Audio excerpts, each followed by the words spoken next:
ಪ್ರೀತಿಯುಳ್ಳ ದೇವಜನರೇ, ನಿಮ್ಮೆಲ್ಲರಿಗೂ ಯೇಸು ಕ್ರಿಸ್ತನ ಶ್ರೇಷ್ಠವಾದ ನಾಮದಲ್ಲಿ ವಂದನೆಗಳು. ಶಾಲೋಮ್, ನಿಮಗೆ ಸಮಾಧಾನವಾಗಲಿ. ಈ ದಿನ ದೇವರ ವಾಕ್ಯದ ಧ್ಯಾನಕ್ಕಾಗಿರುವಂಥ ವಿಷಯ ಭಕ್ತಿ ಉಳ್ಳವನಾಗಿರು. ಅದಕ್ಕೆ ಆಧಾರವಾಗಿ 1 ತಿಮೋತಿ ಬರೆದ ಪತ್ರಿಕೆ 4ನೇ ಅಧ್ಯಾಯ 8ನೇ ವಚನ. ದೇಹ ಸಾಧನೆಯು ಸ್ವಲ್ಪ ಮಟ್ಟಿಗೆ ಪ್ರಯೋಜನವಾಗಿದೆ, ಭಕ್ತಿಯಾದರೂ ಎಲ್ಲ ವಿಧದಲ್ಲಿ ಪ್ರಯೋಜನವಾದದ್ದು. ನೋಡ್ರಿ, ಈ ದಿನಗಳು ತಂತ್ರಜ್ಞಾನದ ದಿನಗಳು. ತಂತ್ರಜ್ಞಾನದ ದಿನಗಳು ವೇಗವಾಗಿ ಬೆಳೆಯುತ್ತಾ ಇದೆ. ಈ ದಿನಗಳಲ್ಲಿ ದೇವ ಭಕ್ತಿ ವೇಗವಾಗಿ ಕಡಿಮೆಯಾಗುತ್ತಾ ಇದೆ. ಒಂದು ಕಡೆ ನವೀನ ಯುಗದ ಆಡಂಬರಗಳು ದೇವ ಭಕ್ತಿಯನ್ನು ಕಡಿಮೆ ಮಾಡುತ್ತಾ ಇದೆ.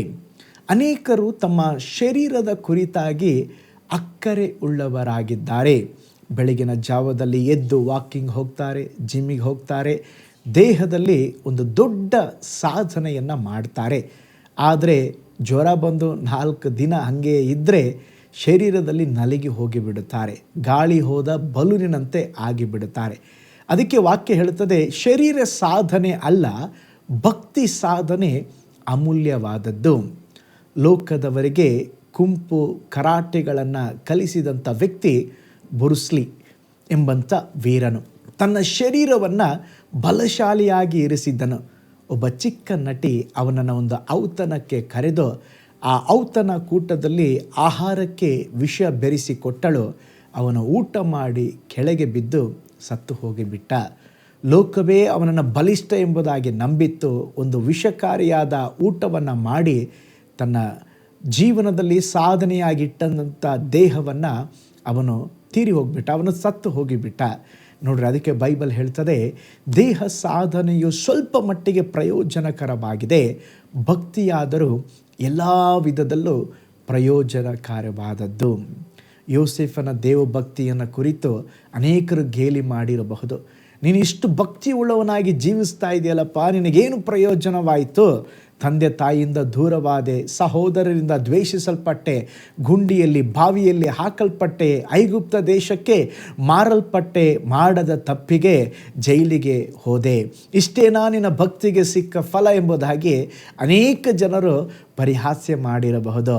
ಆದರೆ ಒಂದು ದಿನ ಬಂತು, ರಾತ್ರಿ ಸೆರೆಮನೆಯಲ್ಲಿ ಇದ್ದಂಥ ಯೋಸೇಫನು ಬೆಳಿಗ್ಗೆ ಅದೇ ದೇಶದ ಅರಮನೆಯಲ್ಲಿ ಪ್ರಧಾನ ಮಂತ್ರಿಯಾಗಿ ಬದಲಾದ. ಪ್ರೀತಿಯುಳ್ಳ ದೇವಜನರೇ, ನಿಮ್ಮ ಭಕ್ತಿ ಕೂಡ ಇವತ್ತು ಜನರು ಪರಿಹಾಸ್ಯ ಮಾಡುತ್ತಾ ಇರ್ಬೋದು. ನೋಡಿ, ಇವರು ಚರ್ಚಿಗೆ ಹೋಗ್ತಾ ಇದ್ದಾರಂತೆ, ಬೈಬಲ್ ರೀಡ್ ಮಾಡ್ತಾ ಇದ್ದಾರಂತೆ, ಉಪವಾಸ ತೆಗೆದುಕೊಳ್ತಾ ಇದ್ದಾರಂತೆ. ಯಾರ ಬಗ್ಗೆ ಏನು ನೀವು ತಲೆ ಕೆಡಿಸಿಕೊಳ್ಬೇಡ್ರಿ.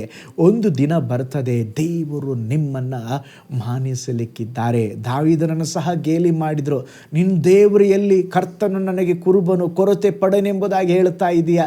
ಆದರೆ ಅವನ ಜೀವನದಲ್ಲಿ ಗೇಲಿ ಮಾಡಿದರು. ಹಗಲಿರುಳು ಅವನಿಗೆ ಕಣ್ಣೀರೇ ಅವನಿಗೆ ಆಹಾರವಾಯಿತೆಂಬುದಾಗಿ ಹೇಳುತ್ತಾನೆ. ಆದರೆ ಒಂದು ದಿನ ಬಂದಾಗ ಅವನ ಜೀವನದಲ್ಲಿ ಎಷ್ಟು ನಿಂದೆ ಅವಮಾನಗಳು ಬಂದಿದ್ದೆವೋ ಅದಕ್ಕಿಂತ ಮಿಗಿಲಾಗಿ ದೇವರು ಸನ್ಮಾನಿಸಿ ಒಂದು ರಾಜ್ಯನ ಸ್ಥಾನವನ್ನು ದೇವರು ಕೊಟ್ಟರು. ಪ್ರೀತಿಯುಳ್ಳ ದೇವಜನರೇ, ನೀವು ಭಕ್ತಿ ಉಳ್ಳವರಾಗಿ ಜೀವಿಸುವಾಗ, ವೈರಾಗ್ಯವುಳ್ಳವರಾಗಿ ಜೀವಿಸುವಾಗ ಕರ್ತನು ನಿಮ್ಮನ್ನು ಮಾನಿಸುತ್ತಾರೆ. ಭಕ್ತನಾದಂಥ ಯೋಬನು ಅವನ ಜೀವನದಲ್ಲಿ ಭಕ್ತಿಯ ನಿಮಿತ್ತವಾಗಿ ಎಲ್ಲವನ್ನ ಕಳ್ಕೊಂಡ.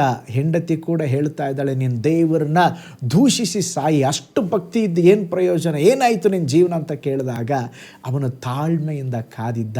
ಅದಕ್ಕೆ ಬೈಬಲ್ ಹೇಳುತ್ತದೆ, ದೇವರು ಅವನನ್ನು 2ರಷ್ಟಾಗಿ ಆಶೀರ್ವಾದ ಮಾಡಿದರು. ಪ್ರೀತಿಯುಳ್ಳ ದೇವಜನರೇ, ಈ ದೇಹ ಸಾಧನೆ ಸ್ವಲ್ಪ ಮಟ್ಟಿಗೆ ಪ್ರಯೋಜನವಾಗಿದೆ, ಭಕ್ತಿಯಾದರೂ ಎಲ್ಲ ವಿಧದಲ್ಲಿ ಪ್ರಯೋಜನಕಾರಿಯಾದದ್ದು.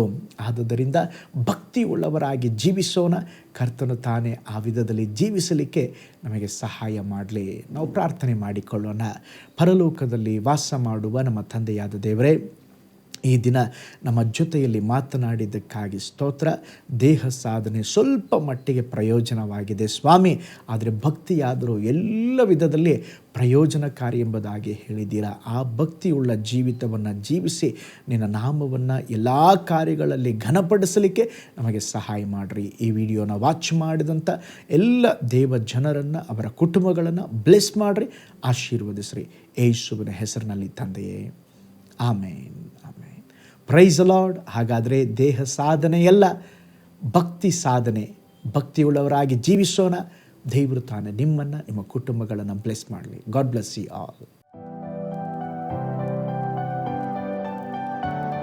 ಕರ್ತನಲ್ಲಿ ಪ್ರಿಯರೇ, ಈ ಸಂದೇಶ ಮತ್ತು ಪ್ರಾರ್ಥನೆ ನಿಮಗೆ ಆಶೀರ್ವಾದಕರವಾಗಿದ್ದರೆ, ದೇವರು ನಿಮ್ಮನ್ನು ಪ್ರೇರೇಪಿಸಿದರೆ, ನಂಬಿಕೆಯಿಂದ ಸಾಗುವ ಈ ಸೇವೆಗೆ ನಿಮ್ಮ ಅಮೂಲ್ಯವಾದ ಕಾಣಿಕೆಯನ್ನು ಬಿತ್ತಿರಿ.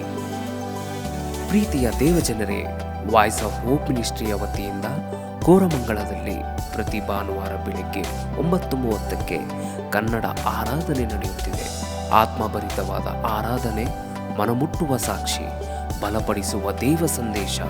ಬನ್ನಿ, ನಮ್ಮೊಂದಿಗೆ ಭಾಗಿಯಾಗಿ ಕರ್ತನನ್ನು ಆರಾಧಿಸಿರಿ. ನೂತನ ತಿಂಗಳ ಆಶೀರ್ವಾದ ಕೂಟ ಪ್ರತಿ ತಿಂಗಳು ಮೊದಲ ದಿನ ಸಂಜೆ 7 ಗಂಟೆಗೆ.